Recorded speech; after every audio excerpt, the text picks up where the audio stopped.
ولقد يسرنا القرآن للذكر فهل من مدكر। আজকের আমাদের আলোচনার বিষয় হচ্ছে ঈমান এবং কুফর। ঈমান থেকে বেশি আজকে আমরা কুফর নিয়ে কথা বলবো। কুফর কাকে বলে, কিভাবে সেটি হয় এবং কুফর কত প্রকার কি কি, এই সকল বিষয় আজকের আমাদের মূল আলোচ্য বিষয়। দেখেন, দিবস বা দিনকে জানার একটা উপায় হচ্ছে যে দিনের বৈশিষ্ট্য আপনি জানলেন, আরেকটা উপায় হচ্ছে যদি আপনি রাতকে ভালো করে বুঝেন দিনকেও বুঝতে পারবেন। রাতের বিপরীত হচ্ছে দিন। মাঝে মধ্যে বেয়াদব মানুষকে দেখলে বোঝা যায় যে আদব কাকে বলে, তাই না? তো এভাবে ঈমানকে জানা যতটুকু জরুরি, ঈমানের বিপরীত হচ্ছে কুফর। কুফরকে জানা অতটুকু জরুরি। তাওহীদ জানা যতটুকু জরুরি, শিরক জানা অতটুকু জরুরি। সুন্নাত জানা যতটুকু জরুরি, বিদআত সম্পর্কে জানাও অতটুকু জরুরি। কারণ একটা আমরা গ্রহণ করব, আরেকটা পরিহার করব। তো ঈমান সম্পর্কে কথা বলে আমার জীবনের বেশিরভাগ ওয়াজ আমি ঈমান সম্পর্কে করেছি। ঈমান আমার কাছে আল্লাহর সৃষ্টির সবচেয়ে অমূল্য সম্পদ, যাকে আল্লাহ ঈমানের নিয়ামত দিয়েছেন। এই দুনিয়ার বাকি নিয়ামত সেই নিয়ামতের কাছে কিছুই না। কিন্তু কুফর নিয়ে কথাবার্তা আমরা কম বলি। কুফরের কিছু প্রকারভেদ আছে, এগুলো জানা দরকার। কারণ এই সকল প্রকারের মধ্যে যেন আল্লাহ না করুক আমরা কখনো পা না দিই। এজন্য উলামা কেরাম চিন্তা ভাবনা করে কুফরের প্রকারভেদ বের করেছেন। তবে প্রথমে ঈমান সম্পর্কে একটু কথা বলবো ইনশাআল্লাহ। তুমি বসতে পারো, এখন দাঁড়িয়ে আছো কেন? বসো। বাচ্চা মানুষ থাকে, মায়া করে বসান। বাচ্চারা মাহফিলে থাকবে, এটা মাহফিলের সৌন্দর্য। যা বলছিলাম, ঈমান কি আসলে? সম্মানিত হাজিরিন, রাসূল আকরাম সাল্লাল্লাহু আলাইহি ওয়াসাল্লামের যত হাদিস রয়েছে আমাদের কাছে, যেভাবে পুরো কোরআনের মধ্যে আমাদের কাছে সর্বশ্রেষ্ঠ সূরা বলে আল্লাহ নবী যে সূরাকে ইঙ্গিত করেছেন সেটা হচ্ছে সূরাতুল বাকারা, সূরাতুল ফাতিহা। এভাবে আল্লাহর রাসূলের জাখিরায়ে হাদিসের মধ্যে যতগুলো হাদিস রয়েছে তার মধ্যে একই রকম মর্যাদা হচ্ছে হাদিসে জিবরিল নামক যে হাদিস, সেই হাদিসের। মানে কুরআন শরীফের মধ্যে সবচেয়ে মান্যবর সূরা হচ্ছে সূরা ফাতিহা, আর হাদিসের মধ্যে সবচেয়ে মান্যবর হাদিস হাদিসে জিবরিল। কারণ এই এক হাদিসের মধ্যে আল্লাহর নবী সাল্লাল্লাহু আলাইহি সাল্লাম জিবরাইল আলাইহিস সালামের প্রশ্নের আলোকে পুরো দ্বীন ইসলাম আমাদেরকে বুঝিয়ে দিয়েছেন। তো পুরো হাদিস দিয়ে কথা বলবো না, একটা অংশ। জিবরাইলের প্রশ্নগুলোর মধ্যে একটা প্রশ্ন ছিল, ইয়া মুহাম্মদ সাল্লাল্লাহু আলাইহি ওয়াসাল্লাম আখবিরনি আনিল ঈমান। হে মুহাম্মদ সাল্লাল্লাহু আলাইহি ওয়াসাল্লাম, আমাকে ঈমান সম্পর্কে অভিহিত করুন। ঈমান কাকে বলে? আল্লাহর নবী খুবই সিম্পলি উম্মতের জন্য ঈমানকে 6টি আকীদার উপর বিশ্বাস করার মধ্যে ক্যাটাগরি করে দিয়েছেন, ক্লাসিফাই করে দিয়েছেন। বলেছেন, আল ঈমানু আন তুমিনা বিল্লাহি ওয়া মালাইকাতিহি ওয়া কুতুবিহি ওয়া রুসুলিহি ওয়াল ইয়াউমিল আখিরি ওয়া তুমিনা বিল কদরি। ঈমান হচ্ছে, এই হাদিস সহিহ মুসলিম সহ যাবতীয় হাদিসের কিতাবের মধ্যে রয়েছে। ঈমান হচ্ছে 6টা আকীদায় বিশ্বাস করার নাম। 6টা আকীদায় বিশ্বাস করার নাম হচ্ছে ঈমান। প্রথমে আল্লাহর প্রতি বিশ্বাস, 2 নম্বর আল্লাহর ফেরেশতাদের প্রতি বিশ্বাস, 3 নম্বর আল্লাহর যত আসমানি কিতাব আল্লাহ পাঠিয়েছেন সবগুলোর প্রতি বিশ্বাস, 4 নম্বর যত নবী রাসূল পাঠিয়েছেন সবার প্রতি বিশ্বাস, 5 নম্বর আখিরাতের প্রতি বিশ্বাস, 6 নম্বর তাকদীরের প্রতি বিশ্বাস। বুঝতে পেরেছেন? এইগুলো হচ্ছে মৌলিক ঈমান। এছাড়াও ঈমানের আরো বিভিন্ন আকাইদ রয়েছে যেগুলোর প্রতি আমরা বিশ্বাস স্থাপন করি, কিন্তু মৌলিকভাবে এই 6টি হচ্ছে জুজএ লা ইয়ানফাক। এগুলো অবিচ্ছেদ্য। এগুলোর মধ্যে কোনো একটিতে একটু এদিক সেদিক হয়ে গেলে আপনি আর ঈমানদার থাকতে পারবেন না। এগুলো সম্পর্কে সংক্ষিপ্ত একটু কথা বলে পরে যাব আমরা কুফরির আলোচনায়। প্রথমে আসুন আল্লাহর প্রতি বিশ্বাস।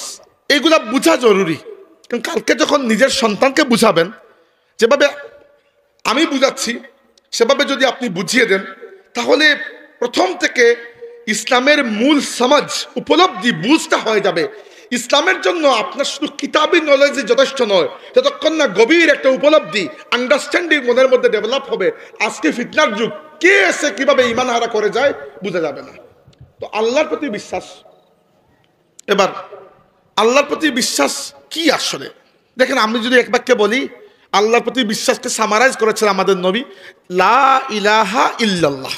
এতটুকু রাখি আপাতত। লা ইলাহা ইল্লাল্লাহ, হোয়াট ডাজ ইট মিন? মানে কি? আল্লাহ ছাড়া কোনো মাহবুদ নাই, এটাই তো। তবে দুনিয়াতে তো মাহবুদের অভাব নাই। আল্লাহ ছাড়া কত মাহবুদ আছে। হিন্দুদের মাহবুদের অভাব নাই। হিন্দু ধর্মে কোটি কোটি মাহবুদ, মাহবুদ আর মাহবুদ। খ্রিস্টান ধর্মেও মাহবুদ আছে। দুনিয়ার যে ধর্মের উপাসনালয়ে আপনি যাবেন, মন্দির হোক, গির্জা হোক, পেগোডা হোক, সিনাগোগ হোক, সেখানে দেখবেন কোনো না কোনো মাহবুদের ছবি অথবা মূর্তি ঝুলানো আছে। কেউ না কেউ কাউকে না কাউকে সেজদা করছে না? কেউ গরুকে, কেউ সাপকে, কেউ গাছকে, কেউ সূর্যকে, কেউ আগুনকে, কেউ পাথরের বানানো মূর্তিকে করছে। তো আপনি কিভাবে বললেন যে আল্লাহ ছাড়া কোনো মাহবুদ নেই, মাহবুদের অভাব নেই? তাইলে লা ইলাহা ইল্লাল্লাহ অর্থ কি? লা ইলাহা ইল্লাল্লাহ অর্থ হচ্ছে লাইসা ফিহি ইলাহুন হাক্কুন ইল্লাল্লাহ। আল্লাহ ছাড়া আমার ইবাদত কবুল করার যোগ্যতা অন্য কোনো মাহবুদের নাই। সবাই বানোয়াট, সবাই মিথ্যা। বুঝতে পেরেছেন বিষয়টা? এইটাই হচ্ছে আসল উপলব্ধি। অর্থাৎ তুমি মাহবুদ বানাও, তোমার তো হাত আছে, মাটিও আছে, বানাইয়া যাও, কিন্তু আল্লাহ ছাড়া আমার ইবাদত কবুল করার যোগ্যতা আর কোনো মাহবুদের নাই। তাই লা ইলাহা ইল্লাল্লাহ মানে হচ্ছে লাইসা ফিহি ইলাহুন হাক্কুন ইল্লাল্লাহ। ইলাহ বা মাহবুদ যতই বানাও, এগুলার কোনো হক নাই আমার উপর, এগুলার কোনো সত্যতা নাই, এগুলার কোনো অধিকার নাই আমার ইবাদত কবুল করবে বা গ্রহণ করবে বা পাবে। অতএব এই সবগুলাই বানোয়াট, সবগুলাই মিথ্যা। এই হচ্ছে আল্লাহর প্রতি বিশ্বাসের জিস্ট। এজন্য আল্লাহ বলেছেন, ফামান ইয়াকফুর বিত্তাগুত ওয়া ইউমিন বিল্লাহি ফাকাদ ইসতামসাকা বিল উরওয়াতিল উসকা। ঈমানের জন্য জরুরি হচ্ছে কুফর বিত্তাগুত ওয়া ঈমান বিল্লাহ। প্রথমে তাগুতকে আপনার অস্বীকার করতে হবে, এরপরে আল্লাহকে বিশ্বাস করতে হবে। তাগুত মানে কি? তাগুত মানে আল্লাহর বিরুদ্ধে যারাই দাঁড়ায় সবাই তাগুত। হতে পারে সে মানুষ, হতে পারে জিন, হতে পারে কোনো আদর্শ, হতে পারে কোনো তন্ত্রমন্ত্র, হতে পারে কোনো মতবাদ, হতে পারে কোনো মূর্তি। আল্লাহর বিরুদ্ধে যাই দাঁড়াবে সবই তাগুত। তো তাগুতকে প্রথমে অস্বীকার করতে হবে। এজন্য আমরা প্রথমে বলি, আমাদের কালিমার প্রথম অংশ হচ্ছে লা ইলাহা, মানে কোনো মাহবুদ নাই। মানে যত মাহবুদকে তোমরা বানিয়েছো আমরা সবগুলোকে তাগুত মনে করে অস্বীকার করলাম, ইল্লাল্লাহ। এরপরে আমার অন্তর যখন তাগুতের ইবাদত এবং মহব্বত থেকে খালি হয়ে গেল, এরপরে আমি স্বীকার করলাম যে একমাত্র আল্লাহ রব্বুল আলামিন আমার খালিক, আমার মালিক এবং আমার ইবাদত কবুল করার যোগ্য। তাই আল্লাহর প্রতি ঈমানের ক্ষেত্রে এই বিষয়টা জানা জরুরি।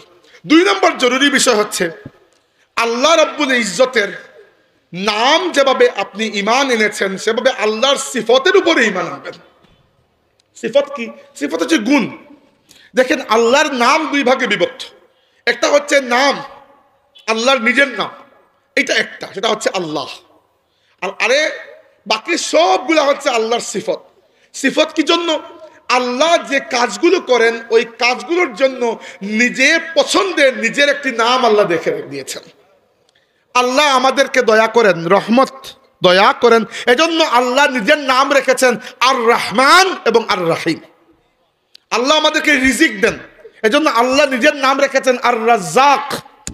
আল্লাহ আমাদেরকে আমানত, নিরাপত্তা দেন, এজন্য আল্লাহর নাম আল মুমিন। আল্লাহ জ্ঞান, আল্লাহ জ্ঞানের স্রষ্টা, আল্লাহ মহাজ্ঞানী, এজন্য আল্লাহ হচ্ছেন আল্লাহ আলিম। এইভাবে আল্লাহর কাজগুলোর থেকে আল্লাহ নিজের জন্য নাম পছন্দ করেছেন এবং এই নামগুলো এত গুরুত্বপূর্ণ। এই নামের ওয়াসিলা নিয়ে আল্লাহর কাছে দোয়া করলে আল্লাহ দোয়া ফিরিয়ে দেন না। এই জন্য আল্লাহ নবী সাল্লাল্লাহু আলাইহি ওয়াসাল্লাম দোয়া করতেন, আল্লাহুম্মা ইন্নী আসআলুকা বিকুল্লি ইসমিন হুয়া লাকা সাম্মাইতা বিহি নাফসাকা আও আনজালতাহু ফি কিতাবিকা আও আল্লামতাহু আহাদাম মিন খালকিকা আও ইসতাসারতা বিহি ফি ইলমিল গায়বি ইনদাক। এই এতটা ওসিলা নিয়ে আল্লাহ নবী আল্লাহর কাছে দোয়া করতেন। আচ্ছা, এবার আসুন আমি সংক্ষিপ্ত বলে যাব, কারণ আমি সবগুলো টাচ করতে চাই। আল্লাহর প্রতি ঈমানের ক্ষেত্রে 2টা বিষয় কমপক্ষে খেয়াল রাখা দরকার। প্রথমে কুফর বিত তাগুত, আল্লাহ ছাড়া বাকি সবাইকে অস্বীকার করতে হবে।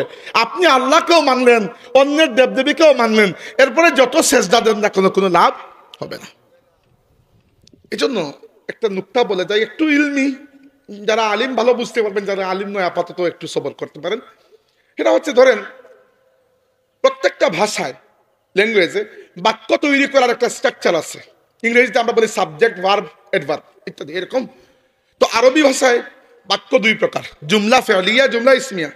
আলিমদের জন্য বলছি, বাকিরা বিরক্ত হবেন, 2 মিনিট। তো জুমলা ফেলিয়া কিভাবে হয়? Fail, file, মাফউল। আর জুমলা ইসমিয়া মুবতাদা এবং খবর, এরকমই তো। তো জুমলা ফেলিয়া গঠন হয়, প্রথমে ফেল আছে, পরে ফাইল আছে, পরে মাফউল আছে।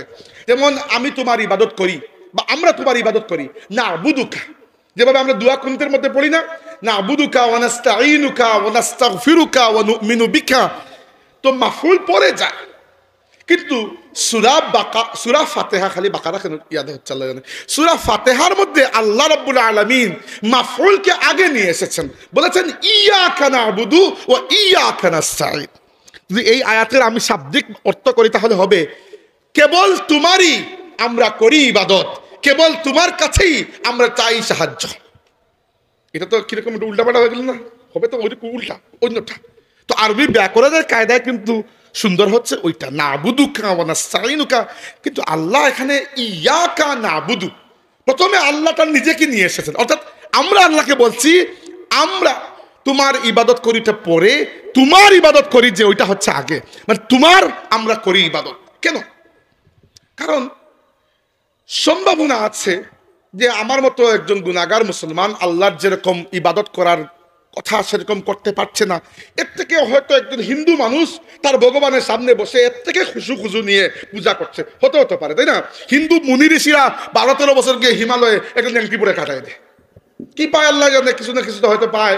কে দে? আল্লাহ দে কি শয়তান দে? আল্লাহু আলম। কিন্তু করে তো, মেহনত তো করে, নাইলে বড় বড় তাদের মধ্যে সাধু সন্ন্যাসী কিভাবে হয়? কিন্তু আপনি এখানে কি বলছেন যে ইয়াকা নাবুদু, কেবল তোমারই আমরা করি ইবাদত, মানে বুঝাচ্ছেন এখানে যে আল্লাহ এখানে আমার ইবাদতটা ইম্পর্টেন্ট নয়, ইম্পর্টেন্ট হচ্ছে আমি শুধু তোমার ইবাদত করি।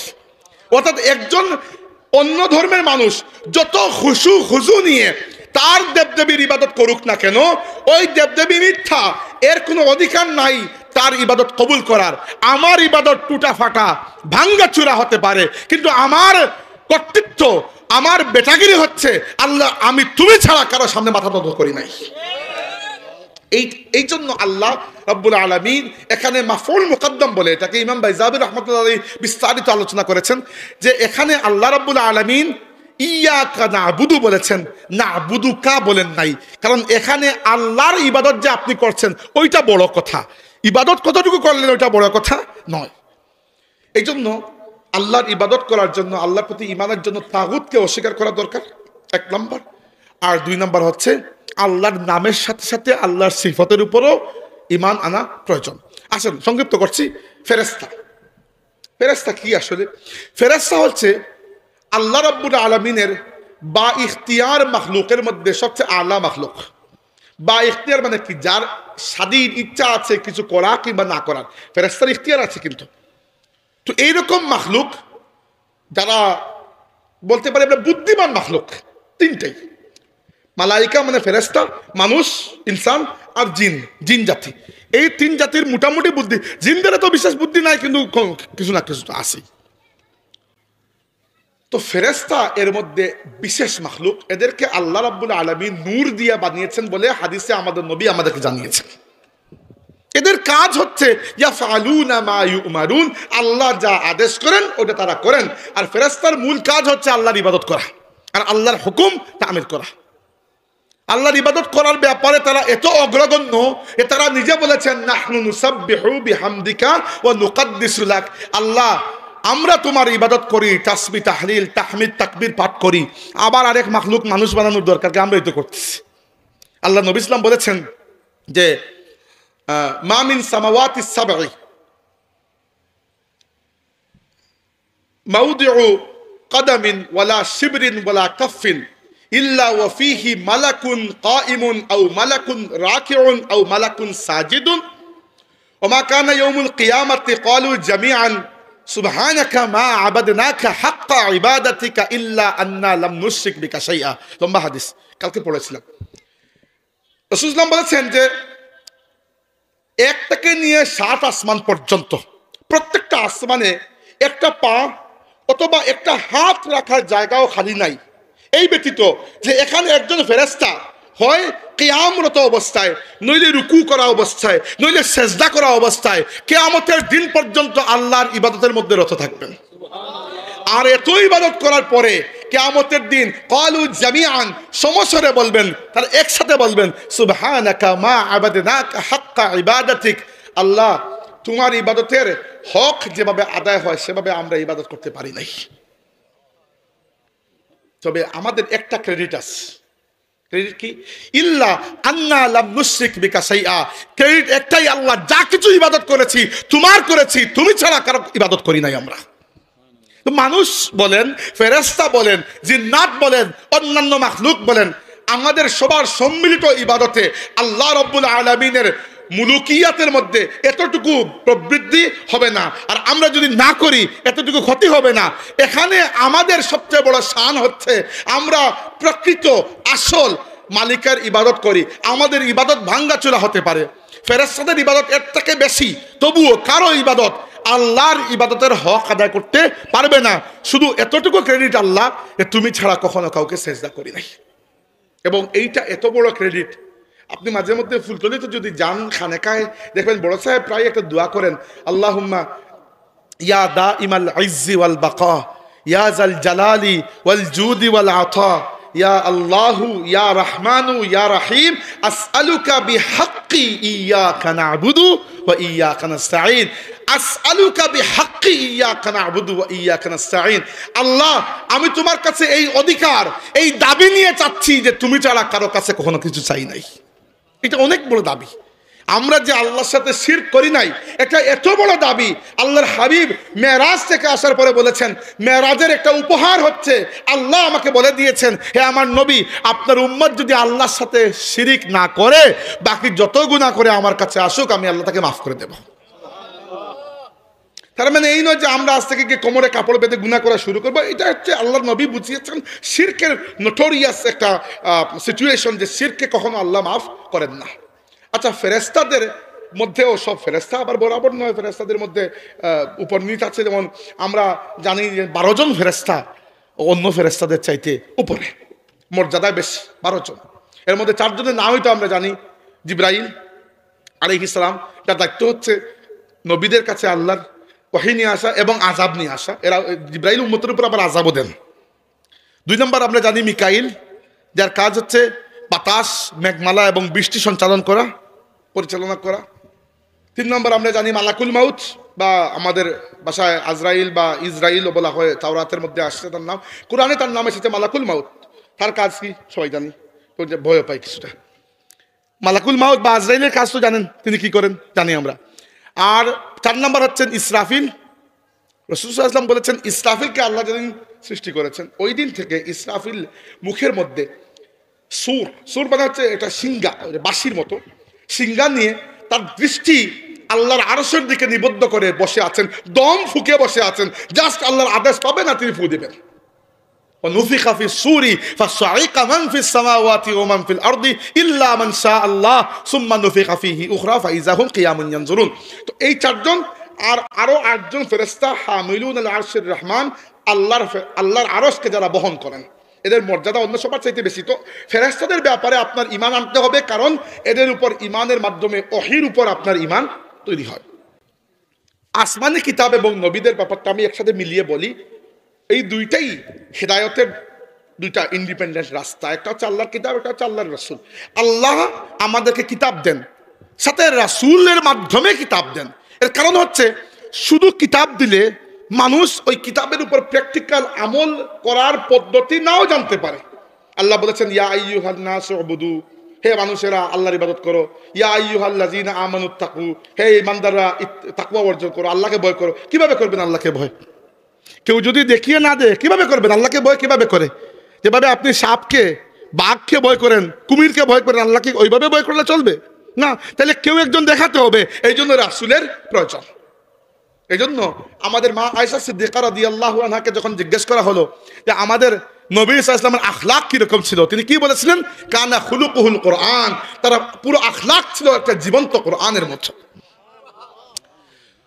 আসমানি কিতাব এবং নবীদের ব্যাপারে জাস্ট সংক্ষিপ্ত বলছি, নবীদের সংখ্যা অনেক, কিন্তু আল্লাহ বলছেন ওয়ালাকাদ বাআসনা ফি কুল্লি উম্মাতির রাসূলা, প্রত্যেক জাতির কাছে আমি রাসূল পাঠিয়েছি। রাসূলদের সংখ্যা এবং নবীদের সংখ্যার ব্যাপারে হাদিসে এসেছে মুসনাদে আহমদের মধ্যে আল্লাহ পাক 1,24,000 নবী পাঠিয়েছেন। তার মধ্যে 315 জন হচ্ছেন রাসূল। নবীদের চাইতে রাসূলদের মর্যাদা একটু বেশি, দায়িত্বও বেশি। নবীর কাজ হচ্ছে জাস্ট ইসলামের দাওয়াত দেওয়া, নতুন কোনো শরীয়ত প্রণয়ন করা নয়। আর রাসূল নতুন শরীয়ত নিয়ে আসেন, রাসূলের দায়িত্ব থাকে ওই শরীয়তকে বাস্তবায়ন করে প্র্যাকটিক্যালি দেখিয়ে দিয়ে যাওয়া। মানে রাসূলের দায়িত্ব ইকামাতে দিন, আর নবীর দায়িত্ব তাবলীগে দিন। বুঝতে পেরেছেন? আর কিতাবের মধ্যেও সবগুলা বড় কিতাব নয়, আসলে কিছু আছে কিতাব, কিছু আছে সহিফা। সহিফা মানে পাতা, সুহুফি ইব্রাহিম ওয়া মুসা। তো সহিফা মানে ছোট ছোট কিতাব, আর কিতাব মানে বড় কিতাব। তো কিতাব মূলত আমরা জানি 4টা বড় কিতাব, তাই না? আসলে বড় কিতাব 2টাই, তাওরাত এবং কোরআন। বাকি ছোট ছোট। ইনজিল এবং জাবুর এত বড় কিতাব নয়, তাওরাত এবং কোরআন অনেক বড় কিতাব, যার মধ্যে ইন্ডিপেন্ডেন্ট পরিপূর্ণ শরীয়ত রয়েছে। বাদ বাকি জাবুর এবং ইনজিলও কিতাব, এগুলাও আল্লাহর কিতাব। কিন্তু বাকি 3টা কিতাবকে আল্লাহ হেফাজত করার জিম্মাদারি নেন নাই, এজন্য তাদের উম্মতেরা তাদের কিতাবগুলোর মধ্যে নিজের মন গড়া কথাবার্তা ঢুকিয়ে বিকৃত করে ফেলেছে। আর কোরআন যেহেতু শেষ কিতাব, আর আমার নবী যেহেতু শেষ নবী, এরপরে আর কোনো নবী আসবেন না, অতএব আমার নবীর নবুয়ত কিয়ামত পর্যন্ত থাকবে। তাই আমার নবীর পরে নবীর জায়গায় নবীর রুহানি খলিফা হিসাবে কোরআন শরীফকে কিয়ামত পর্যন্ত হেফাজত করার জন্য আল্লাহ পাক রব্বুল আলামিন এই কোরআনকে হেফাজত করার দায়িত্ব নিজের কুদরতের হাতে নিয়ে নিয়েছেন। আমি আপনাকে চ্যালেঞ্জ করছি, এখন যান গিয়ে কোরআন শরীফ কোনো জায়গায় ভুল পড়ে দেখান, 10 জন হাফিজ এখান থেকে বের হয়ে যাবে। ভুল ধরে ফেলবে না, ভুল পড়ে যেতে পারবেন না। কোরআন শরীফ এমন একটা কিতাব, আল্লাহ মাফ করুক। আমি কুফরি কথা বলছি কিন্তু বোঝানোর জন্য। আজকে যদি পৃথিবীতে যত কোরআন আছে, কোনো জালিম যদি এগুলোকে পুড়িয়েও ফেলে, 24 ঘন্টার মধ্যে আমরা কোরআন শরীফ লিখে ফেলতে পারবো, কোনো সমস্যাই নেই। এত হাফিজে কোরআন, কোটি কোটি হাফিজে কোরআন দুনিয়াতে আছে, এক দিনের মধ্যে কোরআন শরীফ আবার লিখে ফেলা সম্ভব, কিন্তু অন্য কোনো কিতাব এরভাবে সম্ভবই না। তো এই হচ্ছে নবী এবং কিতাবের বিষয়টা। তবে আরেকটা বিষয়, নবীদের প্রতি ঈমান আমভাবে আনতে হবে আর অনুসরণ করতে হবে একজনের। এভাবে কিতাবগুলোর প্রতি আমভাবে ঈমান আনতে হবে, অনুসরণ করতে হবে একটা কিতাবের, যেটা আল্লাহ আপনাকে দিয়েছেন। আর নবীদের প্রতি ঈমান আনার সাথে সাথে ঈমানের আরেকটা জুজএ লা ইয়ানফাক, অবিচ্ছেদ্য অংশ হচ্ছে আমাদের নবী আকা মাওলা তাজদার কাউনাইন ইমামুল আম্বিয়া সাইয়্যিদুল মুরসালিন আল মুস্তাফা ওয়াল মুজতাবা মুহাম্মাদুর রাসূলুল্লাহ সাল্লাল্লাহু আলাইহি ওয়াসাল্লামকে খাতামান নাবিয়্যিন বা সর্বশেষ নবী হিসাবেও মানতে হবে। এইটা যদি না মানেন তাহলে ঈমান থেকে আপনি বেরিয়ে যাবেন। এটা আকীদার বিষয়, এটা কোনো ওয়াজের বিষয় নয়। আকীদা পরিষ্কার করেন। মুহাম্মদ সাল্লাল্লাহু আলাইহি ওয়াসাল্লামের পরে আল্লাহর পক্ষ থেকে ওহীর পথ বন্ধ হয়ে গেছে, আর ওহী আসবে না, আর কোনো নবী আসবেন না। কয়টা গেল? আল্লাহর প্রতি ঈমান, ফেরেশতার প্রতি ঈমান, নবী রাসূলের প্রতি ঈমান, আসমানী কিতাবের প্রতি ঈমান, আখিরাত। আখিরাত আসলে 2টা আমি বলছি। একটা হচ্ছে আখিরাত সবার, যেটা আখিরাত কিয়ামতের দিন। আরেকটা হচ্ছে প্রত্যেক মানুষের নিজের একটা আখিরাত আছে। কি? আপনি যেদিন মারা যাবেন আপনার আখিরাত ওই দিন থেকে শুরু হয়ে যাবে। একদিন সবাইকে আল্লাহ জমাবেন একসাথে। কিন্তু ইজা মাতা ইবনু আদম কামাত আলাইহি কিয়ামাতাহু, আদম সন্তান মারা যাওয়ার সাথে সাথে তার কিয়ামত শুরু হয়ে যায়। পরের কিয়ামত পরে হবে, আপনার কিয়ামত তো কবর থেকেই শুরু। কবর থেকেই কিয়ামত শুরু হয়ে যায়। কারণ কি? উসমান রাদিয়াল্লাহু আনহু কবরের পাশে আসলে বড় কাঁদতেন। তার গোলাম জিজ্ঞেস করলেন, আমিরুল মুমিনিন, আপনি আমাদেরকে জান্নাত জাহান্নাম কত কিছুর কথা বলেন, এত কাঁদেন না, কবরের পাশে আসলে আপনার কান্না থামে না, কারণ কি? উসমান রাদিয়াল্লাহু আনহু বললেন, বাবা, তোমার নবী আর আমার নবী মুহাম্মদুর রাসূলুল্লাহ সাল্লাল্লাহু আলাইহি ওয়াসাল্লাম আমাকে খবর দিয়েছেন আখিরাতের সমস্ত ঘাট, সমস্ত স্তরগুলোর মধ্যে সবচেয়ে কঠিন স্তর হচ্ছে কবর। যার কবরটা ঠিকমতো পার হয়ে যাবে তার বাকি একটার পরে একটা সহজ হয়ে যাবে, আর যার কবরে আটকে যাবে বলি আউযুবিল্লাহ, তার আর উপায় নাই। কবরে অ্যাটলিস্ট 3টা জিনিস আমাকে জানতে হবে। 3টা জিনিস, সেটা এগুলা কবর হবে। হাদিসে এসেছে, একটা হচ্ছে দগতাতুল কবর, একটা ফিতনাতুল কবর, একটা আযাবুল কবর। দগতাতুল কবর হচ্ছে, দগতা মানে হচ্ছে চিপা দেওয়া। মানুষকে কবরে রাখার পরে কবর 2 দিক থেকে চিপা দিবে মানুষকে। আল্লাহ নবী বলেছেন তোমরা যদি ওই সময় ওই ব্যক্তির চিৎকার শুনতে পেতে মুর্দা দাফন করা বন্ধ করে দিতে। বলি আউযুবিল্লাহ, কিছু করার নাই, আল্লাহর ইচ্ছা, আল্লাহর হুকুম। 2 নম্বরটা হচ্ছে ফিতনাতুল কবর, কবরের ফিতনা। ফিতনা মানে মারামারি নয়, ফিতনা মানে পরীক্ষা। বাংলা ভাষায় ফিতনা না, আরবি ফিতনা। ফিতনা মানে পরীক্ষা। কবরে প্রত্যেকটা মানুষকে 3টা প্রশ্নের উত্তর দিতে হবে। একটা পরীক্ষা হবে মান রব্বুকা ওয়া মা দীনুকা ওয়া মা নাবিয়ুকা অথবা ওয়া মা যা তাকুলু বিহাযার রাজুল আল্লাযী বু'সা ফিকুম। ভিন্ন ভিন্ন প্রশ্ন, ভিন্ন ভিন্ন riwayate এসেছে। প্রশ্ন 3টা, আল্লাহ সম্পর্কে একটা, দিন সম্পর্কে একটা, নবী সম্পর্কে একটা। এগুলার জবাব দিতেই হবে এবং 3টারই জবাব দিতে হবে, একটা আটকে গেলেই শেষ। আর এরপরটা হচ্ছে, এগুলো সংক্ষিপ্ত সময়ের মধ্যে শেষ হয়ে যাবে। এরপরটা হচ্ছে আযাবুল কবর। এইটা মুমিনের হবে না, কবরের আযাব মুমিনের হবে না ইনশাআল্লাহ। হ্যাঁ, গুনাহগার যদি কেউ থাকেও, তবুও যদি কিছু নফল নামাজ, নফল রোজা এবং নফল সদকা থাকে, ওইগুলা কবরের চারপাশে এসে প্রোটেকশন দেবে এবং আযাবকে কবরে ঢুকতে দেবে না। আর আল্লাহর রাসূল তো আমাদেরকে আরেকটা ঔষধ দিয়ে গেছেন, সূরাতু তাবারাক মানিআতুম মিন আযাবিল কবরি তাবারাকাল্লাযী বিয়াদিহিল মুলক। এই সূরা কবরের আযাবকে মাফ করিয়ে দেয়। এরপরে আখিরাত মানে হচ্ছে, এরপরেরটা হচ্ছে হাসর। হাসর মানে সবাইকে জমা করা। এরপরে আল্লাহর বিচার করবেন, এরপর জান্নাত জাহান্নাম যা কিছু আছে। তো এগুলা বলতে গেলে আরেক লম্বা ওয়াজ ওইদিকে চলে যাবে। এটা বলছি না কবরের আযাব মুমিনের হবে না ইনশাআল্লাহ, এর জন্য প্রস্তুতি নিতে হবে। আর এরপরে হাসরের ময়দানে আল্লাহ তাবারাকা ওয়া তাআলা মানুষের বিচার করবে। এখন দেখেন, একটু গভীর কথা বলবো, কিতাবের কথা নয়, এটা বুঝের কথা। এটা হচ্ছে আখিরাতের উপর ঈমান আনা কি জন্য দরকার? কারণ আখিরাত ছাড়া আল্লাহর ন্যায় এই দুনিয়াতে বাস্তবায়ন হওয়ার সুযোগই নাই। এই দুনিয়া এত ছোট। কিভাবে? আল্লাহ এই দুনিয়াকে ন্যায়ের মানদণ্ডে বানান নাই, পরীক্ষার মানদণ্ডে বানিয়েছেন। তাবারাকাল্লাযী বিয়াদিহিল মুলকু ওয়া হুয়া আলা কুল্লি শাইইন কাদির আল্লাযী খালাকাল মাউতা ওয়াল হায়াতা। কি জন্য? লিয়াবলুয়াকুম। আল্লাহ দুনিয়া, আখিরাত, মৌত, হায়াতকে সৃষ্টি করেছেন কি জন্য? লিয়াবলুয়াকুম, তোমাদেরকে পরীক্ষা করার জন্য। কিন্তু আল্লাহর যে ন্যায়, সেটা এই দুনিয়াতে বাস্তবায়ন কি জন্য হয় না? কারণ হচ্ছে এই দুনিয়াকে আল্লাহ অন্য একটা ক্লাসিফিকেশনের মধ্যে রেখেছেন। উদাহরণস্বরূপ, গত 1 বছর 3 মাস 4 মাস হয়ে গেল ফিলিস্তিনের গাজার মুসলমানদের উপর অবৈধ কুলাঙ্গার মালাউন বর্বর রাষ্ট্র ইসরায়েলের যে অত্যাচার নিপীড়ন চলছে, আমরা সবাই অবগত আছি। আল্লাহ পাক আমাদের ভাইদেরকে এই জালিম কাফিরদের হাত থেকে হেফাজত করে, আমরা বলি আমিন। এর পেছনে আমেরিকাও আছে, জানি আমরা, ইউরোপও আছে, আছে তো অবশ্যই, মুখে যাই বলুক। নির্দোষ মুসলমানদেরকে, বাচ্চাদেরকে পর্যন্ত তারা ছাড়ছে না। এবার যদি আমি ইসরায়েলের বেঞ্জামিন নেতানিয়াহু না প্রধানমন্ত্রী, ওটাকে ধরি, গ্রেফতার করি এবং এই 50 থেকে 55 হাজার মানুষকে শহীদ করার অপরাধে তাকে আমি মৃত্যুদণ্ড দেই এবং ন্যায় বিচার করতে চাই, তাকে কতবার ফাঁসি দিতে পারবো আমি? একবার। কারণ কি, 1 থেকে বেশি ফাঁসি সম্ভব না। তো 50,000 মানুষকে মারার পরে একবার ফাঁসি দিলে কি ন্যায় হয়ে যাবে? এই শাস্তি হবে সর্বোচ্চ, ন্যায় হবে না। ন্যায় কখন হবে? যখন আল্লাহ জাহান্নামে নিক্ষেপ করবেন, চামড়া পুড়বে, মৃত্যু আসবে না, আবার চামড়া লাগিয়ে আল্লাহ আবার জাহান্নামে নিক্ষেপ করবেন।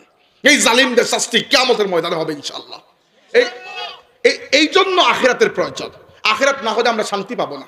এই জন্য আমি দেখতে চাই দুনিয়াতে আমার নবীর দুশ্মন যারা ছিল, হাসরের দিন এরা বিকারি বেশে আমার নবীর কাছে এসে বলবে, ইয়া রাসূলুল্লাহ ইসফা আলানা ইলা রাব্বিক, ইয়া রাসূলুল্লাহ আমাদের জন্য একটু সুপারিশ করুন। আমি দেখতে চাই এদের এই অবস্থাটা। আমি দেখতে চাই এই বর্বর জালিমদেরকে, যারা রোহিঙ্গা মুসলমানদের উপর জুলুম করেছে। দেখতে চাই এই ভারতের এই বর্বর হিন্দুদেরকে, এরা মুসলমানদের উপর ভারতে কাশ্মীরে জুলুম করে যাচ্ছে। দেখতে চাই চায়নার এই বর্বরদেরকে, যারা উইগুর মুসলমানদের উপর জুলুম করে যাচ্ছে। এই দুনিয়াতে যে জুলুম চলছে, আখিরাত ছাড়া এর ন্যায় বিচার সম্ভব না। দ্বিতীয়ত, আখিরাত ছাড়া আপনি সবরও করতে পারবেন না। ধরেন, উদাহরণ দিচ্ছি, আল্লাহ মাফ করুক, আল্লাহ মাফ করুক, মাঝে মধ্যে তো শুনি এরকম ঘটনা। ধরেন একটা বাবা তার বাচ্চা, বাবা তো পাগল হয়ে যাবে। আখিরাত মানুষকে ঠিক রাখে, আখিরাত ছাড়া মানুষ ঠিক থাকে না। সো ফিলোসফিক্যাল আন্ডারস্ট্যান্ডিং হচ্ছে আখিরাতের জরুরত আল্লাহর নয়, আখিরাতের জরুরত আমাদের। আমরা আখিরাত চাই, কারণ আখিরাত ছাড়া আল্লাহ রাব্বুল আলামিনের এই দুশ্মনদের, আল্লাহর রাসূলের দুশ্মনদের বিচার আমরা দেখা সম্ভব নয়। আর আমাদের ব্যাপারে আমাদের আমরা যারা মুমিন মুসলমান, আমাদের নবীর উম্মত, আমরা আমাদের ব্যাপারে আপনাদেরকে একটা সুসংবাদ দিতে চাই। আমাদের নবী সাল্লাল্লাহু আলাইহি সাল্লামকে আল্লাহ পাক দুনিয়াতে থাকা অবস্থায় শাফাআতের অধিকার দিয়ে দিয়েছেন।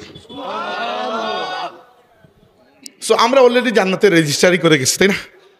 জান্নাত তো আমাদের বাপের সম্পত্তি এমনিতেই। আমাদের বাবা আদম কইছিলেন জান্নাতে না, মা হাওয়া কইছিলেন জান্নাতে না। তো বাবা মা যেখানে ছিলেন ওখানে কি আপনি যাবেন? আপনার বাড়ি না ওইটা? জান্নাতে যাবেন ইনশাল্লাহ, এটা কোনো সমস্যা না। সমস্যা হচ্ছে হাসরের ময়দানে আল্লাহর কাছে যদি না আটকেন। আর ওই না আটকার জন্য জরুরি হচ্ছে আল্লাহর হাবিবের শাফাত, আর শাফাতের জন্য জরুরি হচ্ছে তাআল্লুক বা সম্পর্ককে বৃদ্ধি করা। নবী তো চিন্তা হবে আপনাকে, ওইখানে তো আর আপনি নেম প্লেট নিয়ে যাবেন না। ইউহশারুন নাসু ইয়াউমাল কিয়ামাতি হুফাতান ওরাতান গুরলা, কিয়ামতের দিন মানুষ যাবে আল্লাহর সামনে খালি পায়ে, নগ্ন, খালি গায়ে, কোনো কাপড় নাই, খতনাবিহীন অবস্থায়। ওই সময় তো চিনতে হবে আল্লাহ নবী কি দেখে চিনবেন। এরকম কিছু ক্যারেক্টারিস্টিক্স আছে, যেমন অজুর পানি যত জায়গায় লাগবে ওই জায়গায় চমকাবে, আরো আছে। আপনার ঈমান ওইখানে আপনার জন্য নূরের ব্যবস্থা করে দেবে। জরুরি এইটা, আল্লাহ নবীর সাথে তাআল্লুক সৃষ্টি করেন। সম্পর্ক যেভাবে সৃষ্টি হয়, দুরুদ সালাম থেকে শুরু করে, সুন্নতের উপর আমল থেকে শুরু করে, ব্যক্তিগত পর্যায়ে একটা অঙ্গীকার, আল্লাহর নবীর দিনের খিদমত, আল্লাহর রাসূলের উম্মতের জন্য মায়া, এইটা আমাকে দেখানোর জন্য নয়। যদি রাতে কখনো ঘুম ভাঙে বা ঘুম আসে না, আর মনে হয় হায় রে আমার নবীর মজলুম উম্মত গাজায় কাতরাচ্ছে, আমার নবীর মজলুম উম্মত কাশ্মীরে কাতরাচ্ছে, আমার নবীর মজলুম উম্মত সিরিয়া কাতরাচ্ছে, চোখের পানি যদি চলে আসে, বুঝতে হবে যে আপনার মধ্যে আল্লাহর নবীর গায়রাত রয়েছে, আল্লাহ নবীর উম্মতের মহব্বত রয়েছে। জরুরি এটা। আচ্ছা, এরপরে আসুন ইমানের সবচেয়ে জটিল বিষয় তাকদীর। তাকদীর নিয়ে পেস লাগে মানুষের খালি। তাকদীর আসলেও একটু পেসের বিষয়। আমি একটু সহজ করে বুঝাই, একটু একটু চিন্তা করে বুঝবেন, মানে একটু সহজ করে। ইমানের সর্বশেষ শাখা হচ্ছে তাকদীর। তাকদীর নিয়ে পেস লাগার কারণে ইসলামের ইতিহাসে কমসে কম 2টা কাফেলা বা আরো বেশি ইসলাম থেকে খারিজ হয়ে গুমরা হয়ে গেছে। একজনের নাম কাদেরিয়া, যারা তাকদীরের উপর ঈমানকে সম্পূর্ণ অস্বীকার করে বসেছিল, নাউযুবিল্লাহ। আরেক দল জাবরিয়া, এরা বলতো সব তাকদীরই তাকদীর, আমার কোনো এখানে দায়িত্ব নাই, আমি গুনাহ করলেও ওইটা আল্লাহ দেখছে। আরেক দল মুতাজিলা, এদের হিসাবটা একটু ভিন্ন, বাদ দেন এগুলা। তাকদীর আসলে কি? যদি এক বাক্যে জিজ্ঞেস করি তাকদীর কি, তাকদীর হচ্ছে আল্লাহর ইলম, আল্লাহ জানেন, এটা তাকদীর। আল্লাহ জানেন বলে কলমকে নির্দেশ দিয়েছেন, কলম লিখে রেখেছে, এটা তাকদীর। এবার তাকদীর সম্পর্কে এক সাহাবীও আল্লাহ নবীকে প্রশ্ন করেছেন, ইয়া রাসূলুল্লাহ, যদি আল্লাহ আমার তাকদীরের মধ্যে সবকিছু লিখে রাখেন যে আমি জান্নাতে যাব না জাহান্নামে, তাহলে আমি আর ইবাদত বন্দেগী করে কি লাভ? এই প্রশ্ন আসে না? রাসূল সাল্লাল্লাহু আলাইহি ওয়াসাল্লাম জিজ্ঞেস করেছেন, তুমি কি জানো আল্লাহ তোমার তাকদীরে কি লিখেছেন? আপনি জানেন? সাহাবী বলছেন, জানি না। আল্লাহ নবী বলছেন, তাইলে আমল করে যাও। তাইলে তো আমল করে যাবে, আমলের রাস্তা তো আল্লাহ খুলে রেখেছেন। এবার শুনুন তাকদীর কি। তাকদীর হচ্ছে আল্লাহর ইলম। আপনার জীবনটা সময়ের সাথে বাধা আছে। আপনার জীবন 3টা কালকে অতিক্রম করতে পারে না, হয় সে অতীতে, নয় সে বর্তমানে, নয় সে ভবিষ্যতে। আল্লাহর জন্য অতীত, বর্তমান, ভবিষ্যৎ বলে কোনো কিছু নাই। আল্লাহ আস-সামিউ আল বাসির, সবই দেখেন, সবই শুনেন। এবার আল্লাহ জানেন আপনার ভবিষ্যৎটা কোন দিকে যাবে, কিন্তু এই জানার উপর আপনার কাজ নির্ভর করে না। কারণ আল্লাহ দুনিয়াতে আপনাকে ইখতিয়ার, অধিকার, স্বাধীন ইচ্ছার মালিক বানিয়েছেন। তাই আল্লাহ কি জানেন না জানেন ওইটা তো আল্লাহর ইলম। আপনার স্বাধীন ইচ্ছাকে খাটিয়ে আপনি কোন আমল করেছেন এর উপর কিয়ামতের দিন আল্লাহ আপনার বিচার করবেন। কিছুটা পরিষ্কার হয়েছে? ওকে। তো এই জন্য আমার তাকদীরে আল্লাহ জাহান্নাম লিখে রেখেছেন কি জান্নাত আমি তো জানি না, কিন্তু ওদিকে আল্লাহ ওপেন ডোর রেখেছেন, ঈমান আনো, নেক আমল করো, আল্লাহর জান্নাতে প্রবেশ করো। তো আপনার তাকদীর নিয়ে মারামারি করে লাভ আছে? এটা জানেন না, কিন্তু তাকদীরকে অস্বীকারও করবেন না, কারণ তাকদীর আল্লাহর ইলম, আল্লাহ আগে থেকে জানেন। কিন্তু আল্লাহ যে জানেন এজন্য আপনি কাজটি করেছেন এমন নয়, আপনি কাজটি করবেন আগে থেকে জানার কারণে আল্লাহ লিখে রেখেছেন। এটা ছোট্ট ঘটনা বললে আপনি পরীক্ষা হয়ে যাবে। ইমাজিনারি, এটা কল্পিত ঘটনা। ধরেন আমি আমার বাড়িতে এটা দাওয়াতের আয়োজন করেছি, উদাহরণ দিচ্ছি তাকদীর বোঝানোর জন্য, একটা গল্প বানিয়ে গল্প বলছি। আমার বাড়িতে একটা দাওয়াতের আয়োজন, তো এখানে আমি 10 জন মানুষকে দাওয়াত দিচ্ছি, এখান থেকে 10 জন। তো রাতে বসে বসে আমি আমার ফ্যামিলিকে বলছি যে আমার মনে হয় 10 জনের মধ্যে 8 জন আসবেন, 2 জন আসবেন না, কারণ ওই 2 জনের মনটা আমার প্রতি পুরো ভালো না, দুইজন, আমার মনে হয় দুইজন আসবেন না, 8 জন আসবে, এটা আমাদের গল্প দুজনের। সকালে দেখা গেল আসলেই ওই দুজন আসেননি, আসলেই ওই দুজন আসেন নাই, বাকি 8 জন আসছেন। যারা আসেন নাই তারা কি আমাকে দোষ দিতে পারবেন যে আপনি মনে করেছিলেন আমরা আসবো না তাই আমরা আসি নাই? ভাই তোমাকে কে বলছে আমি কি মনে করেছিলাম এটা বোঝার জন্য? তোমাকে তো আমি ওপেন ইনভাইটেশন দিয়েছিলাম যে আসো, তুমি আসো নাই কেন? তোমার ইচ্ছা খাটিয়ে তুমি আসো নাই, এখন দোষ দিতেছো আমি কি ভেবেছিলাম।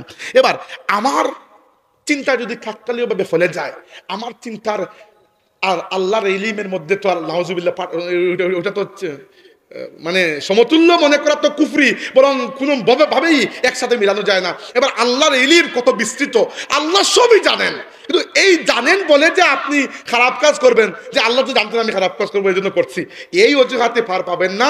কারণ আপনার স্বাধীন ইচ্ছার মালিকানা আল্লাহ আপনাকে দিয়ে দিয়েছেন। It is up to you, আপনার উপর নির্ভর করে যে আপনি এশার নামাজটা পড়বেন কি পড়বেন না। কারণ আল্লাহ তো এখানে বাধ্য করছেন না আপনাকে পড়তে। আল্লাহ বলেছেন কাত্তাবাইয়ানা রুশদু মিনাল গাই, অর্থাৎ বাঁকা পথ এবং হেদায়ত আল্লাহ আলাদা করে দিয়েছেন। এবার আপনার স্বাধীন ইচ্ছার উপর, তাই তাকদীরের উপর বিশ্বাস করতে হবে যে আল্লাহ আমার সবকিছু জানেন, কিন্তু এর উপর বিশ্বাস করে নেক আমল বাদ দিয়ে জাহান্নামে গিয়ে আল্লাহর উপর দোষ দেওয়া যাবে না। কারণ আল্লাহ আপনার জন্য পথ খোলা রেখেছেন, ইমান এবং আমলের পথ। শেষ ইমান নিয়ে কথা শেষ, এখন আমরা কুফরি করবো, নাউজুবিল্লাহ কুফরিতে কথা বলবো। এখন কুফর কি? কুফর হচ্ছে লুকানো। একটা গভীর কথা বলছি, একটু খেয়াল করুন, আমি 20 মিনিটে শেষ করবো, লম্বা করবো না। গভীর কথা, বান্দাকে যখন আল্লাহ বানিয়েছেন, মানে প্রথম মাখলুক, প্রথম মানুষকে আদম আলাইহিস সালামকে, তখন আল্লাহ রাব্বুল আলামিন আদমের পুরো দৈহিক স্ট্রাকচার বানিয়েছেন মাটি দিয়ে। কিন্তু আদমের মধ্যে শুধু মাটি নয়, বরং নুরানি একটা বিষয় আছে, সেটা কি? ওটার নাম হচ্ছে রূহ। নাম রূহ। আল্লাহ বলেছেন ওয়া নাফাখতু ফীহি মির রূহি, আমি আদমের মধ্যে আমার পক্ষ থেকে রূহ ফুঁকে দিলাম। আল্লাহ নিজে রূহ ফুঁকে দিয়েছেন আদমের মধ্যে। ওই রূহ আল্লাহর পক্ষ থেকে আসছে, আর যেটা আল্লাহর পক্ষ থেকে আসছে ওইটার মধ্যে আল্লাহর পরিচয় তো নিশ্চয়ই আছে। এজন্য আল্লাহর রাসূল বলেছেন কুল্লু মাউলুদুন ইউলাদু আলাল ফিতরা, কুল্লু মাউলুদিন ইউলাদু আলাল ফিতরা, প্রত্যেক নবজাতক শিশু জন্মগ্রহণ করে ইসলামের উপর। ফিতরত মানে ইসলাম, পার্থক্য নাই। ফিতরত মানে হচ্ছে মানুষের স্বভাব, যেটার উপর আল্লাহ মানুষকে তৈরি করেছেন। আল্লাহ তো কাউকে কুফরির উপর বানান নাই, ইসলামের উপর বানিয়েছেন। তো প্রত্যেক নবজাতক শিশুর জন্ম হয় ইসলামের উপর। ফা আবাওয়াহু ইউহাউইদানিহি ওয়া ইউমাজ্জিসানিহি ওয়া ইউনাসসিরানিহি, তার মা বাবা তারে পরে খ্রিস্টান বানায়, ইহুদি বানায়, ওই মাজুসি বানায়, আগুন পূজারি বানায়। প্রত্যেক নবজাতক শিশুর জন্ম হয় ইসলামের উপর। কারণ কি? তার রুহের মধ্যে আল্লাহর পরিচয়টা অলরেডি আছে। এবার ওই রুহের উপর যে আল্লাহর পরিচয় আছে, রুহের মধ্যে শয়তান এবং দুনিয়া এইগুলা মিলে এই পরিচয়কে ঢেকে ফেলে, অস্বসা দিয়ে কালো করে ঢেকে ফেলে। এটাকে বলা হয় কুফর। কুফর মানে হচ্ছে লুকানো। প্রত্যেকের মধ্যে ইমান আছে, কিন্তু জন্মগতভাবে ইমানদার হয়েই জন্মে, পরে কি করে তার মা বাবা হোক, তার আশেপাশের পরিবেশ তাকে কি করে কাফির বানায়, কিভাবে আল্লাহর পরিচয়টার উপরে ঢেকে দেয়। এই জন্য কাফির মানে শিং দুইটা বের করা এরকম না। কাফির মানুষের মধ্যেই কাফির, যে আল্লাহর পরিচয়কে স্বীকার করে না, সেই কাফির। এবার কাফিরের জন্য জাহান্নাম, এটা আল্লাহ রাব্বুল আলামিন স্পষ্ট বলে দিয়েছেন। ইন্নাল্লাযীনা কাফারু, যারা কুফরি করে আল্লাহ রাব্বুল আলামিনের বৈশিষ্ট্য বলার পরে তাদের জায়গার কথা বলেছেন, ফি নারি জাহান্নামা খালিদিনা ফিহা আবাদা, তারা জাহান্নামের আগুনে চিরস্থায়ী জ্বলবে। এবার কাফির কে তো বুঝতে পেরেছেন। কুফর কত প্রকার, কুফরি করা কত প্রকার, এটা জরুরি একটা আলোচনা। কুফরি করা মানে কুফর হচ্ছে 5 প্রকার। কয় প্রকার? 5 প্রকার। এর মধ্যে প্রথম প্রকার হচ্ছে কুফরে ইনকার। কুফরে ইনকার, ইনকার মানে অস্বীকার করা। কুফরে ইনকার হচ্ছে একজন আল্লাহকে দিল দিয়েও স্বীকার করে না, মুখ দিয়েও স্বীকার করে না, মানে সে আল্লাহর অস্তিত্বে কোনোভাবেই বিশ্বাস করে না, অথবা ইসলামে কোনোভাবেই স্বীকার করে না। সে দিলে জানে ইসলামকে দুশ্মন মনে করে এবং অন্য কোনো কিছু বা অন্য কোনো দেবদেবীকে হক মনে করে। এটা হচ্ছে কাট্টা কাফির যারে বলি আমরা, একেবারে কট্টর কাফির। সে মুনাফিক নয়, দিলে জানে সে কাফির। উদাহরণ আবু জাহেল। আবু জাহেল বিলকুলই মুনাফিক ছিল না, সে কুফরির উপর তার জীবন দিয়ে দিয়েছে, এত বড় কাফির সে। আবু জাহেলকে আপনি কাফির বলতে পারেন, মুনাফিক বলতে পারেন না, কারণ সে বিশ্বাস করতো লাত মানাত উজ্জা এই দেবদেবীর উপর। এই জন্য বদরের জিহাদে গিয়ে সে মৃত্যুবরণ করেছে। তাকে যখন তার মৌত যখন ঘনিয়ে এসেছে, সাহাবী যখন তাকে হত্যা করবেন, সে বলেছে যে আমার গলাটা একটু লম্বা করে কাটো যেন আমাকে সর্দার মনে হয়। মানে দেখেন, কারোর মধ্যে বিন্দুমাত্র আল্লাহর পরিচয় থাকলে মৃত্যুর সময় কেউ এই কথা বলবে? এবং আবু জাহেল রাসূলুল্লাহ সাল্লাল্লাহু আলাইহি ওয়াসাল্লামের ব্যাপারে সে প্রথম থেকেই সিদ্ধান্ত নিয়েছিল, কারণ মক্কার দুইজন মানুষের মধ্যে অ্যাটলিস্ট কুফরির ব্যাপারে খুব শক্ত ধারণা ছিল, তারা কুফরির উপর ঈমান এনেছিলেন এবং তারা মুনাফিক নয়, তারা শক্তভাবে বিশ্বাস করতেন লাত মানাত উজ্জার উপরে। এরা দুইজন হচ্ছেন আবু জাহেল এবং উমর ইবনুল খাত্তাব। আল্লাহ নবী চিন্তা করেছেন এরা যদি ইমানদার হয়, যেভাবে পাক্কা কাফির এভাবে পাক্কা ইমানদার হবে। এজন্য আল্লাহ নবী দোয়া করেছেন যে আল্লাহ আমর ইবনে হিসাম এবং উমর ইবনে খাত্তাব থেকে দুইজনের মধ্যে একজনকে আমাকে দিয়ে দাও। আল্লাহ আল্লাহ উমর ইবনে খাত্তাবকে দিয়ে দিয়েছেন, আর আমর ইবনে হিসাম হচ্ছে আবু জাহেলের নাম, আল্লাহ তাকে দেন নাই। আল্লাহ নবী জানেন এরা মুনাফিক নয়, এরা সত্যি বিশ্বাস করে কুফরির উপর। যদি ইমানদার হয় তাহলে ইমানদার এরকম হবে। দেখেন উমর ইবনে খাত্তাব 2 মিনিট আগে তিনি আল্লাহ নবীকে হত্যা করার জন্য তরবারি হাতে দৌড়ে আসছিলেন, 2 মিনিট পরে ইমানদার। এত বড় ইমানদার, উমরের মতো ইমানদার দুনিয়াতে খুঁজে পাওয়া মুশকিল। নারায়ে তাকবীর, নারায়ে রিসালাত, আহলে সুন্নাত ওয়াল জামাত। আল্লাহ নবী সাল্লাল্লাহু আলাইহি ওয়াসাল্লাম বলেছেন আইয়ুহা ইবনে খাত্তাব আল্লাযী নাফসি বিয়াদিহি মা লাকিয়াকা শাইতানু সালিকান ফাজ্জান কাত্তুন ইল্লা সালাকা ফাজ্জান গায়রা ফাজ্জিক। আল্লাহর কসম করে বলছি, হে খাত্তাবের পুত্র উমর, শয়তান তোমাকে যদি কোনো রাস্তা দিয়ে আসতে দেখে সে ওই রাস্তা ছেড়ে ভয়ে অন্য রাস্তায় পালিয়ে যায়। 2 মিনিট আগে উনি আল্লাহ নবীকে হত্যা করার জন্য আসছিলেন, কিন্তু তার আদর্শ ঠিক আছে। আগে আদর্শ ছিল বাঁকা, ওইটাও ঠিক ছিল, মানে তার ওই জায়গায় তিনি সত্য ছিলেন। এখন ইমানদার হয়েছেন, সবচেয়ে বড় ইমানদার হয়ে গেছেন। আবু বকর সিদ্দিক রাদিয়াল্লাহু আনহু ছাড়া উমর ইবনে খাত্তাব রাদিয়াল্লাহু আনহুর পায়ের ধুলার পাশেও আর কেউ যেতে পারবেন না, এইরকম পাক্কা ইমানদার ছিলেন। আল্লাহর নবীর প্রতি, ইসলামের প্রতি তার যে অঙ্গীকার ছিল, এই অঙ্গীকারের সুফল পুরো মুসলিম উম্মাহ পেয়েছে। তিনি আমাদের গর্ব। এই পুরো উম্মতকে যদি এক পাল্লায় উঠানো হয়, আর আবু বকর সিদ্দিক ছাড়া বাকি সবাইকে এক পাল্লায় উঠানো হয়, উমর ইবনে খাত্তাবই তার পাল্লাই ভারী হবে। তো এই জন্য আল্লাহ নবী দোয়া করেছিলেন, কারণ এরা হচ্ছে পাক্কা কাফের, কুফরে ইনকার প্রথমটা। 2 নম্বরটা হচ্ছে কুফরে জুহুদ, জিম হা দাল জুহুদ। আল্লাহ বলেছেন ওয়াজাহাদু বিহা ওয়াস্তাইকানাতহা আনফুসুহুম যুলমান ওয়া উলুয়া। জুহুদ মানে হচ্ছে অহংকার, ঔদ্ধত্য, যাকে আমরা সিলেটে হেগড়ি করা বলি বা হেডম দেখানো। কিছু কিছু আছে যাদের মনের মধ্যে একটা বিশ্বাস যে ইসলাম সত্য, কিন্তু একমাত্র অহংকারের কারণে, একমাত্র ঔদ্ধত্যের কারণে এরা ঈমান আনে নাই। এদের প্রকৃষ্ট উদাহরণ হচ্ছে মদিনার ইহুদিরা। মদিনার ইহুদিরা আল্লাহ নবীকে এত ভালো করে চিনতো, ইয়ারিফুনাহু কামা ইয়ারিফুনা আবনাআহুম। নবীকে তারা সেইভাবে চিনতো যেভাবে নিজের সন্তানকে তারা চিনে। একটা কারণে ঈমান আনে নাই, নবী বনি ইসমাইল আর তারা হচ্ছে বনি ইসরাইল। নবী তাদের বংশে আসেন নাই, বাস তারা ঈমান আনে নাই। আর এমনকি আমরা একটা হাদিস পাই, আমাদের মা আল্লাহ নবীর অন্যতম একজন স্ত্রী সাফিয়া রাদিয়াল্লাহু আনহা বলেছেন যে আমার বাবা এবং আমার চাচা মদিনার ইহুদিদের সর্দার। আল্লাহ নবী যখন আসলেন মদিনায়, এরা দেখতে গেলেন। আসার পরে শুনি আমার চাচা আমার বাবাকে বলছেন যে ইনি কি তিনি যার কথা তাওরাতের মধ্যে আছে? আমার বাবা বলেন হ্যাঁ ইনি তিনি। চাচা বললেন তাহলে কি আমরা ঈমান আনবো? বাবা বলেন না, আমরা ঈমান তো আনবো না, আমরা শেষ পর্যন্ত দুশমনি করে যাব। এই হচ্ছে এদের, এটাকে বলা হয় কুফরে জুহুদ বা ঔদ্ধত্য, অহংকারের কারণে যারা ঈমান আনে নাই, এই কুফরকে বলা হয় কুফরে জুহুদ, মদিনার ইহুদিরা। 3 নম্বর হচ্ছে কুফরে ইনাদ। কুফরে ইনাদ হচ্ছে দিল দিয়ে ইসলামকে হক জানা, মুখ দিয়েও বলা, তবুও কবুল না করা। এই একটা ক্যাটাগরি আছে যে দিল দিয়েও জানেন আপনি ইসলাম সত্য, মুখ দিয়েও বলতেছেন ইসলাম সত্য, তবুও আপনি ইসলাম কবুল করবেন না, আপনি ইসলামের ছায়াতলে আসবেন না। এর উদাহরণ একমাত্র আমার চোখে আবু তালিব, রাসূল সাল্লাল্লাহু আলাইহি ওয়াসাল্লামের চাচা। আবু তালিবকে অন্য কারোর সাথে তুলনা করবেন না, অন্য কাফিরদের সাথে।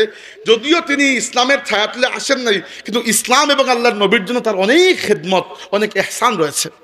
আবু তালিব সত্য জানতেন তার ভাতিজা মুহাম্মদ সাল্লাল্লাহু আলাইহি ওয়াসাল্লাম সত্য কথা বলছেন। আবু তালিব এটাও জানতেন যে ইসলাম হক। আবু তালিব নিজে বলেছেন, তার কবিতা পড়ে শোনায়, তিনি বলেছেন ওয়ালাকাদ আলিমতু বিআন্না দীনা মুহাম্মাদিন মিন খাইরি আদিয়ানিল বারিয়াতি দীনা লাউলাল মালামাতু আও হিজারু মুসাব্বাতিন লাওয়াজাদতানি সামহান বিযালিকা মুবিনা। আমি ভালো করেই জানি আমার ভাতিজা মুহাম্মদের দিন আল্লাহর সৃষ্টির মধ্যে সবচেয়ে উৎকৃষ্ট দিন, কিন্তু যদি মানুষ আমাকে টিটকারি না করত, মানুষের টিটকারির ভয় যদি আমি না করতাম, সামাজিক অপবাদের ভয় না করতাম, আমি সবচেয়ে আগে ইসলাম কবুল করতাম। এখন দেখেন কি কপাল। এমনকি তিনি যখন মৃত্যুসজ্জায় রসুল পাক সাল্লাল্লাহু আলাইহি ওয়াসাল্লাম তার মায়ার চাচাকে বারবার বলেছেন, চাচা একটিবার আপনি বলে দেন লা ইলাহা ইল্লাল্লাহ, আপনার পুরো জিম্মাদারি আমি নিয়ে নেব। তিনি বলতে চান, আবু জাহেলেরা পাশে দাঁড়ানো, এরা বলতে দেয় না, বলে এই খেয়াল করো কি বলতেছ, এই তোমার কিন্তু ইজ্জত চলে যাবে, এইটা সেটা, এইগুলো আছে না সামাজিক একটা প্রেসার। এই সামাজিক প্রেসারের কারণে আমাদের কষ্ট হয় যে একজন আল্লাহ নবীর আপন চাচা এবং ইসলামের জন্য, বিশেষ করে আমার নবীর জন্য তার অবদানের কোনো সীমা নাই। তিনি এবং তার স্ত্রী আমার নবীর চাচি ফাতিমা বিনতে আসাদ এত যত্ন করেছেন আল্লাহ নবীকে, নিজের সন্তানের চাইতে কম নয় বরং বেশি করেছেন। কিন্তু আশ্চর্যের বিষয়, আল্লাহর কি কুদরত আমরা তো বুঝতে পারি না আল্লাহর হিকমত আসলে কি, কিন্তু যেটা আল্লাহর হিকমত ওটাই আমাদেরকে স্বীকার করতে হবে যে আবু তালেব শেষ পর্যন্ত ইসলাম কবুল করেন নাই।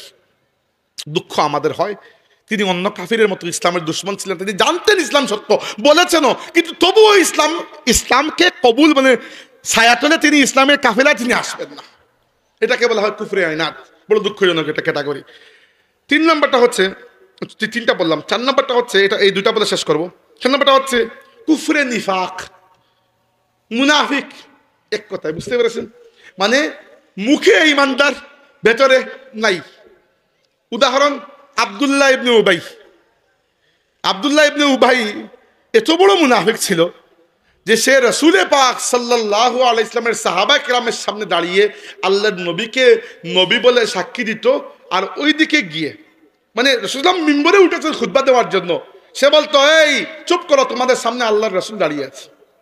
আল্লাহ জবাব দিয়েছেন, ইজা জাআকাল মুনাফিকুনা ক্বালু নাশহাদু ইন্নাকা লারাসূলুল্লাহ ওয়াল্লাহু ইয়ালামু ইন্নাকা লারাসূলুহু ওয়াল্লাহু ইয়াশহাদু ইন্নাল মুনাফিকিনা লাকাযিবুন। আল্লাহ ভালো করেই জানেন যে তিনি আল্লাহর রাসূল, আর আল্লাহ এটাও সাক্ষী দিচ্ছেন তো তোমরা বড় বেঈমান।